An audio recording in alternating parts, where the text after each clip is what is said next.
unhappy employees called equalization. As the HR manager for a 200-person companies, you tend to have a pretty good sense of employee morally. Recently, you are concerned because it seems that morally is low because of pay and the increasing health benefits goes to employees. You discuss this concern with upper level management, but owing to financial pressure, the company is not able to give pay raises this year. The nature of onions. A labor onions or onion is defined as workers banding together to meet common goals such as better pay, benefits, or promotion role. In the United States, 11.9% of American workers belong to onion, down from 2.1% in 1983. In this section, we will discuss the history of onions, reason for decline in onions membership, onions labor laws, and the process employees go through to form a onion. First, however, we shall discuss some of the reason why people join onions. History and organization of onions. Trade union onions were developed in Europe during the Industrial Revolution, when employees had little skill and thus the entity of power was shifted to the employers. When this power shifted, many employees were treated unfairly and underpaid. In the United States, unionization increased with the building of railroads in the late 1860s. Wages in the railroads industry were low and the rate of industry of death was high, as the case in the many manufacturing facilities with little or no safety laws and regulation in place. As a result, the Brotherhood of Locomotive Engineers and several other brotherhood focus on specific tasks only, such as conductors and brakemen, were formed to protect workers, although many workers were fired because of their membership. There are also numerous independent national and international onions that are not affiliated with either national onions. First is the ALF-CEO. Local onions include Airline Pilots Association, American Federation of Government Employees, Associated Actors of America, and Federation of Professional Athletes. The CTW or Change to Win Federation includes the Teamster Service Employees International Onions, United Farm Workers of America, and United Food and Commercial as Independent Onions, Director Guild of America, Fraternal Orders of Police, Independent Pilot Association, Major League of Baseball Players. A national onions design focusing on legislative changes also does the following. Number 1. Lobbies in government for worker rights laws. Second, resolve dispute between onions. Third, help organize national protest. Fourth, work with allied, organize and sponsor various programs for the support of onions. For example, in 2011, the National Teamster Onion organized demonstrate in 11 states of protest, the closing of Ontario, California. Parts Distribution Center. Meanwhile, Teamster Local 495 protested at the Ontario plant. Current onion challenges. The labor movement is currently experiencing several challenges, including decrease in onion membership, globalization, and employers focus on maintaining non-onion status. As mentioned in the opening of the section, the United States has seen a steady decline of onion membership since the 1950s. In the 1950s, 36% of all workers were unionized as opposed to just over 11% today. Globalization is also a challenge in labor organization today, as more and more goods and services are produced overseas. Onion laws not only membership, but onion values is the stronghold of worker culture.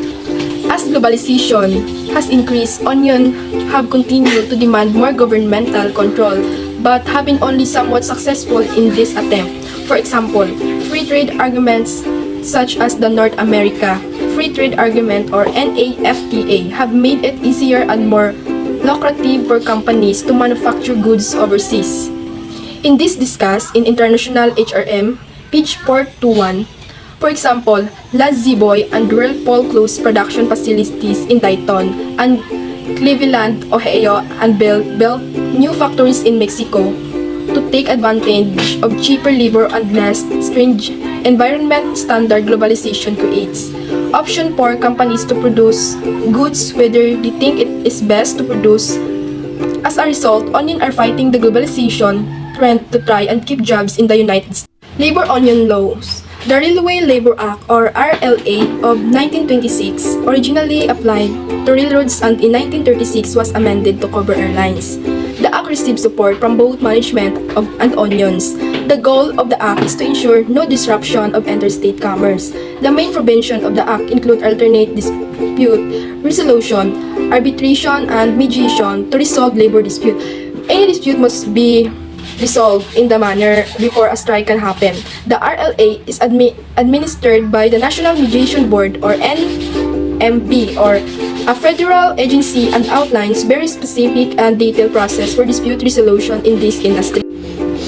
In the 1936, the Wagner Act, sometimes called the National Labor Resolution Act, was passed, changing the way employees can react to several aspects of unions. The Wagner Act had a new main aspect. First is the employers must allow freedom of association and organize and cannot interfere with, restrain, or coerce employees who form a union. Second, employers may not discriminate against employees who form or are part of a union or those who file change charge. Third, an employers must bargain collectivity with presentation of a union. The National Labor Relation Board or NLRB oversees this act, handling any complaints that may arise from the act. For example, in April 2011, the NLRB worked with employees at Osborne, Hazy, Logistic, and Tennessee after they had been fired because of their involvement in forming a union. The Landrum-Griffin Act, also known as the Labor Management, Reporting and Disclosure or MRDA Act was passed in 1956. This act required union to hold secret election, required union to submit their annual financial report to the U.S. The unionization process. There are one of the two ways in which a unionization process can begin. First, the union may contact several employees and discuss the possibility of a union, or employees may contact a union on their own. The union will then help employees gather signatures to show the employees want to be part of the union. To hold an election, the union must show signatures from over 30% of the employees of the organization. Once the NLRB is involved, there are many limits as to what the employer can say or do during the process to prevent unionization of the organization. It is illegal to threaten or intimidate employees if they are discussing a union. You cannot threaten job, pay, or benefit loss as a result of forming a union. Unions may use many tactics during the organization process. For example, many unions are also politically involved and support candidates who they feel best represent labor. They provide training to organize and sometimes even encourage union supporters to apply for job in union or environment to actively work to unionize other employees when they are hired. This practice is called union salting. Strategies companies use to avoid unionization. There are three main phases of unionization. Number 1. Your organization is union-free and there is a little or no interest in unionizing. Number 2. You learn that some employees are discussing unionization or you learn about specific attempts by the union to recruit employees. Number 3. You receive a petition from the National Labor Relations Board filled by a union requesting a unionization vote. To this end, developing specific strategies to encourage employees to vote no for the union. Some of the agreements that might be used including talking with the employees and mention the following. Number 1. Union dues are costly. Number 2. Employees could be forced to go on strike. Number 3. Employees and management may no longer be able to discuss matter informally and individually. Number 4. Unionization can create more bureaucracy within the company. Number 5. Individual issue may not be discussed. Number 6. Many decisions within a union, such as vacation time, are based on seniority only. The impact of unions on organization. Union membership in the United States has been slowly declining. Today, union membership consists of about 11.9% of the workforce, while in 1983 it consisted of 20% of the workforce. The reason of declining are varied, depending on whom you ask. Some say the moving of job overseas is the reason for the decline, while others say union hardline tactics put them out of the favor. Beside declining membership, union challenges today include globalization and companies waiting a union-free workplace. The United States began its first labor movement in the 80s. This was a result of long wage on vacation time, safety issues, and other issues. Many labor organizations have disappeared, but the American Federation of Labor still exists today. Although it merged of the Congress of Industrial Organization and is known as the AFL-CIO, is the largest labor union and represents local labor unions in a variety of industries. The process of collective bargaining. In any bargaining agreement, certain management's rights are not negotiable, including the right to manage and operate the business, hire, promote, or discharge employees. However, in the negotiable agreement, there are many processes outlined by a union for how this process should work. Another important point in the collective bargaining process is the aspect of union security. Obviously, it is the union's best interest to collect dust from the member and recruit as many new members as possible. Example of bargaining topic: pay right and structure, health benefits, incentive programs, job classification, performance assessment procedure, vacation time and sick leave, health plans, layoff procedure, seniority, training process, severance pay, tools provided to employees, process for new applicants. The collective bargaining process have 5 main steps. We will discuss each of these steps next. The first step is the preparation of both parties. The negotiation team should consist of individuals with knowledge of the organization and the skills to be an effective negotiator. The second step of the process involves both parties agreeing on how the timelines will be set for the negotiation. In addition, setting ground rules for how the negotiation will occur is an important step, as it lays the foundation of the work to come. In the third step, each party comes to be able with a proposal. When the two parties are unable to reach consensus of the collective bargaining agreement, this is called the bargaining impasse. Various kinds of strikes are used to show the displeasure of workers regarding bargaining impasse. An economic strike is a strike stemming from unhappiness about the economic condition during contract negotiation. For example, 45,000 Verizon workers relied in the summer of 2011 when the contract negotiation failed. Working with labor unions. First and foremost, when working with labor unions, a clear understanding of the contract is imperative for all HR professionals and managers. The contract, also called the collective bargaining agreement, is the guiding document for all decisions relating to employees. All HR professionals and managers should have intimate knowledge of the document and be aware of the components of the contract that can affect dealing with employees. Union busting. The employees in your organization are unhappy with several aspects of their job, including pay. You have tried to solve this issue by creating new compensation plans, but with no avail. You hear talk of unionizing when you bring that issue to your CEO. She vehemently opposes unions and tells you to let the employees know that if they choose to unionize, they will all lose their jobs, knowing the CEO's treat is illegal and knowing you may lose your job if the workers decide to unionize. A union has two goals: to add new members and to collect dues. A check-off provision of a contract compels the organization to take union dues out of the paycheck of union members. In a union shop, people must join the union within a specified time period after joining the organization. This is illegal in the right-to-work states. An agency shop is one where union membership is not required but union dues are still required to be paid. This may also be illegal in right-to-work states, made illegal by the Taft-Hartley Act. A closed shop allows only union members to apply and be hired for a job.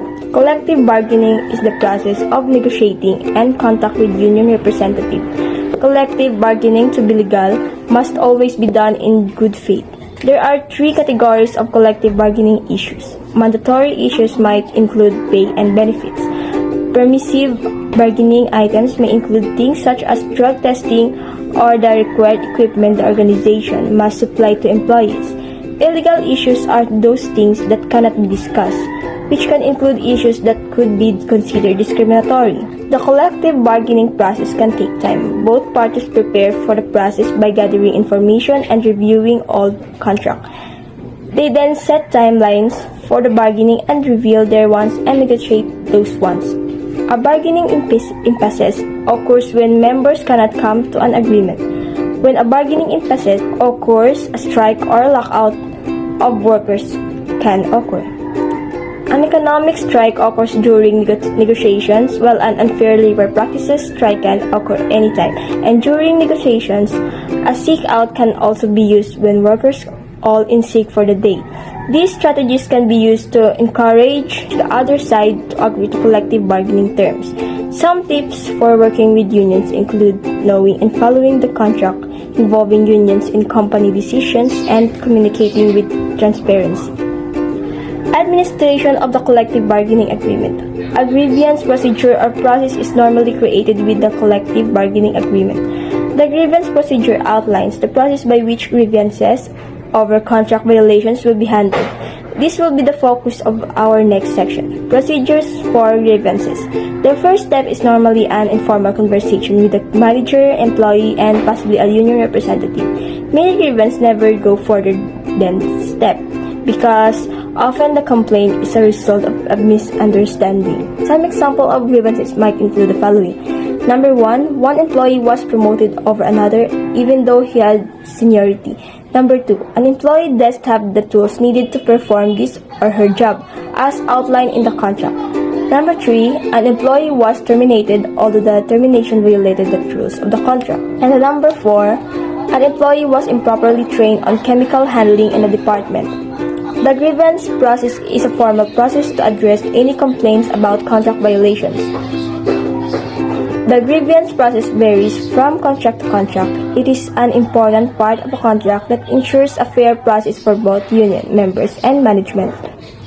HR is normally involved in this process since it has intimate knowledge of the contract and laws that guide contract. The grievance process can consist of any numbers of steps. First, the complaint is discussed with the manager, employees, and union representative. If no solution occurs, the grievance is put into writing by the union. Then, HR management and the union discuss the process, sometimes in the form of a hearing in which both sides are able to express their opinion. Management then expresses its decision in writing to the unions.